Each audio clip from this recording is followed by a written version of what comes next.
What up is Marcus Dynasty Fun, and one of the biggest questions we get is how can I trade for a stud quarterback in Superflex leagues? We're talking the Josh Allens, we're talking the Justin Herberts, we're talking even Patrick Mahomes. What assets are you going to need to bring to the table to get a trade done? And that I am muting immediately. I thought I already did, but I am going through some of the previous trades that have been done in paid leagues here. We're starting off, this happened 6/26, so 2 days ago. We had Josh Allen and Tyler Boyd traded for Tom Brady, Jacoby Myers, and Jonathan Taylor. And this is super flex format. Honestly, Jonathan Taylor is going to be into that mid to late first round for me. Even though he is the number one running back, I do have him behind at least Herbert, Burrow, Allen, Mahomes, Kyler. I mean, he's going to be 106. And then you have Josh Allen, who is going to be my 101. You have Tom Brady, who will have 1 year of value. Personally, I am taking still the Josh Allen side. If you want me to switch this, I would need somebody else. I would need Jonathan Taylor, and I would need like Kirk Cousins or Derek Carr or something along those lines to get me. It's going to be that, and I'm going to need a better wide receiver. I'm giving up Tyler Boyd, and I'm giving away Jacoby Myers, who Jacoby Myers isn't much, but I'm going to need something. I'm going to need something Christian Kirk or better. It's going to be at least something that or better. So we're talking Jonathan Taylor. We're going to need something like Christian Kirk or better. And we're going to need like a Kirk Cousins or Derek Carr, which are going to be more valuable. Because Josh Allen is that valuable, but Josh Allen, Tyler Boyd for Tom Brady, Jacoby Myers, and Jonathan Taylor was the trade that was made, and I want that Josh Allen side. Let's go to the second one here. Calvin Ridley, who doesn't have much value right now. We have a 2024 second, a 2023 first, a 2023 second, a 2023 second. This is the classic, you have 4 dimes that are 5 dimes, 4 dimes and a penny that are trying to equal $1. I am taking Josh Allen again. Josh Allen is worth much more than a first and 3 seconds. In fact, he's worth much. If you told me that these were all firsts in Calvin Ridley, that is more of a trade that we are talking about. 4 firsts in Calvin Ridley for Josh Allen. Then we're starting to be on the same page. Somebody got fleeced. Get the lube ready, because that was a bad one. And that was a trade that happened 6/24, so not long ago. Next one, we have Josh Allen versus T. Higgins, Jalen Hurts, and DeAndre Swift. In the trade calculator, it says, if we use calculators, that the trade calculator says, oh my goodness, they win. We have Jalen Hurts, a short-term potential quarterback asset. You have T. Higgins, who is a top 10, top 15 dynasty wide receiver. And then you have DeAndre Swift, which is around 2 startup, running back 3, 4, 5, somewhere around that area. So you have a top 5 running back. You have Jalen Hurts, who's still into that QB 6 to 10 range. And you have a good wide receiver. I would actually be okay, depending on where your team is at. If you are missing an elite player, this is the offer that needs to be made. If I'm a Josh Allen team and I'm like, man, I just need more assets. My team's it doesn't have much depth. This is the trade you get: Hurts, Higgins, and Swift. If you have over depth, if you have these players and you're like, hey, I might be starting T. Higgins, but I have Jamar Chase and DK Metcalf and somebody else, and it's like I don't need necessarily T. Higgins, or you have some extra running backs. Let's say I have a league where I have I have Breece Hall, Javonte Williams, DeAndre Swift. Where's my 4th? I'm trying to think of my 4th one. Oh, Austin Eckler. I have an option to be able to give one of those running backs away. Yes, I'm not going to get full value of it, but I think that if I had these 3 players and I had just a ton of depth at that running back and wide receiver position, and I really, really, really wanted that quarterback for the next 10 years, that's the trade that you're going to have to do. So let's go to the next one. Oh, wow. Josh Allen and Ezekiel Elliott. So Zeke for Claypool, a 2025 first, which is so long away. So long. I can't believe people are trading those away. Dak Prescott, Tyreek Hill, and Nick Chubb. So you have Nick Chubb, who's better than Zeke in Dynasty. You have Dak, who is a little bit of a downfall here. You're talking about an extra 5, 6, 7 years maybe? 6 years. Tyreek Hill and Chase Claypool.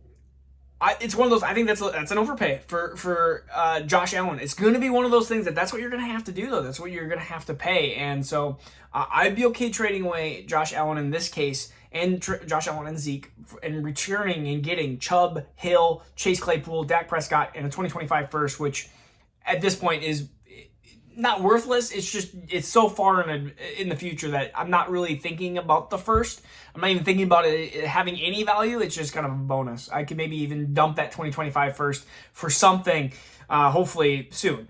Josh Allen, we have Josh Jacobs, a 2024 first, a 2023 first, Chris Olave, George Pickens, and Zamir White. Again, this is the classic. You got 1, 2, 3, basically 4 firsts.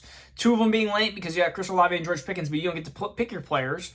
And then you have Josh Jacobs and Zamir White. If this adds all up, you're adding all these quarters up, basically, because, I mean, Josh Allen's worth over 10,000 according to the Dynasty Nerds. And then you have like a 2,500, 1,600, 3,000, 2,000, and 1,000, and 1,000. So you're really adding up a bunch of dimes and quarters and stuff, trying to equal $1. Chris Olave, I'm a little bit lower on them people. George Pickens is probably an early second, maybe late first, depending on your Superflex league format. You get 2024 first, 2023 first. 2023 first is nice. Depends on where we don't have any context of where these are. You have Josh Jacobs, Zamir White. I mean, again, this is, if you're rebuilding, maybe you take the trade, potentially. You just have a lot of wild cards. You don't really have anything amazing. So if this is the only offer you're getting and you really need to make the trade, I think this is a potential okay enough trade. I'm holding out, and I'm trying to get more picks. I'm trying to get like 3 2023 firsts and a player. Like, I would rather do that trade. So I would probably hold out and wouldn't make this trade quite yet. Or I would want somebody besides Josh Jacobs. I would want either a younger running back or another 2023 first. Unless you think you can flip Josh Jacobs for a 2023 first, which I don't think, or Josh Jacobs / combined with Zamir White, you at least get that Raiders backfield for a year. So that's a positive, but if you can combine those two and get another 2023 first, it depends on your league format and how confident you feel in your league that you can actually make that trade. So we are going to cancel off Josh Allen. We're going to go to Patrick Mahomes. Now, the drop-off with Allen, Mahomes, and Herbert, they're very similar. And so you're going to probably have very similar trades and similar value. I mean, the first 4 or 5 picks are not identical because the difference between Allen and Burrow, there is a difference, but it's not going to be drastic. And that's why I like the trade down to get the Dak Prescott in that one trade previously. All right, let's go to the next one. Kirk Cousins, Jared Goff, Marquise Brown for Patrick Mahomes. And that is an easy decline, even though that was accepted for the Patrick Mahomes owner for some reason. Again, Patrick Mahomes, even in this format, worth over 10,000, and you just gave up a 20-cent piece, a 10-cent piece in Goff, a dime, and Marquise Brown, which is another, not even a quarter. So, yeah, we're not doing that. All right, the next one. This is a little bit more interesting because you do have Joe Burrow on the opposite side of this. So this is Patrick Mahomes for Joe Burrow, 2024 third, a 2025 second, a 2023 third. Khalil Herbert, this is you just trying to add a couple different pieces in getting Joe Burrow. But a third, not much. Third, not much. A second, way in the future, doesn't really matter in Herbert. So really, you are giving nothing onto Joe Burrow to get Mahomes. I'll take Mahomes. It's just not enough. I mean, I want more if I'm trading away Patrick Mahomes. Patrick Mahomes for Zach Wilson, who I actually love Zach Wilson, but he's not being really valued in the Dynasty community enough. 2023 first, two 2023 first. There we go. Now we're starting to talk. 2023 second, 2023 second, 2024 second, and Russell Gage. Russell Gage, not worth much. So you really have 2 firsts and 3 seconds. 2 firsts, 3 seconds, and Zach Wilson. Ugh. This is such a tough trade because I love Zach Wilson. And the true 2023 first, it's nice. It really is nice. But you are giving it up for Patrick Mahomes. I am going to counter offer this team. I know this was an accepted trade, but if you can get those 3 seconds into a first, get 3 firsts and Zach Wilson, that's what it's going to take. If you think you can trade those 2 seconds, which I think are going to be decent in the 2023 class, unless you think one of these 2023 firsts are going to be early. If it's going to be early, then maybe I can get Zach Wilson in a top quarterback in the 2023 class. Could be potentially worth it that route, but we don't really have any, again, context on this thing. It's tough. It's a tough trade. I'm going to hold off just a slight bit It just depends where those 2023 firsts are. If they're late, then I'm just going to hold off and say, hey, no, you need 3 firsts with Zach Wilson. I mean, because Zach Wilson, there are some huge risks with Zach Wilson. I love him. I think that he's going to be a top 15 QB, but the difference between QB 13 or being an early QB 2 or being potentially the next Sam Darnold, which could possibly happen in the realm of possibilities, versus you having Patrick Mahomes for the next 10 to 15 years is just too big of a gap sometimes to understand. There's one with Deshaun Watson. I just cannot do a Deshaun Watson trade. There's too much unknown. I mean, this one's Patrick Mahomes, Calvin Ridley for Watson, Pittman, and a 2023 first. If Watson was completely innocent, or let's just say was not going to be suspended, I'll take that trade. But there's way too much risk, so I'm keeping Mahomes because Deshaun Watson may never play again. It's in this possibility. He also may play week 1.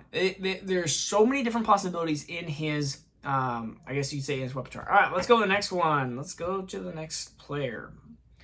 We're going to go a little bit down. We're going to go Burrow.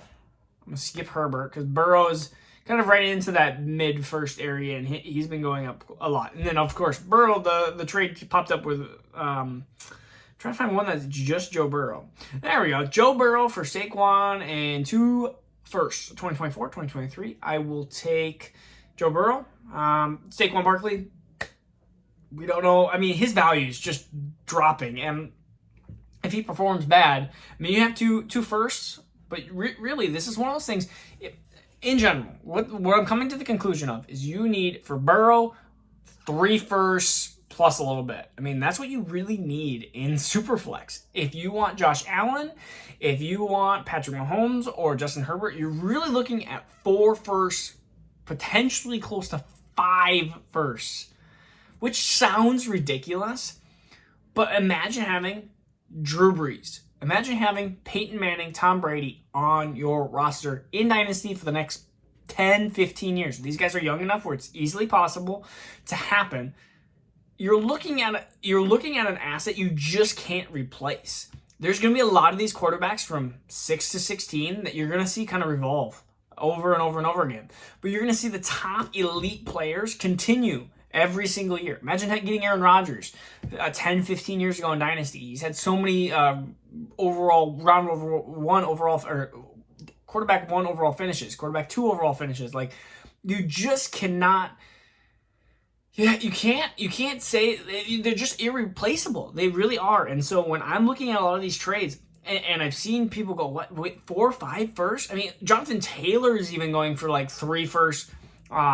Which maybe I'll do a running back trade one next. I mean, Jonathan Taylor's going for 3 firsts. You can easily, at least 3 firsts, and you should be able to.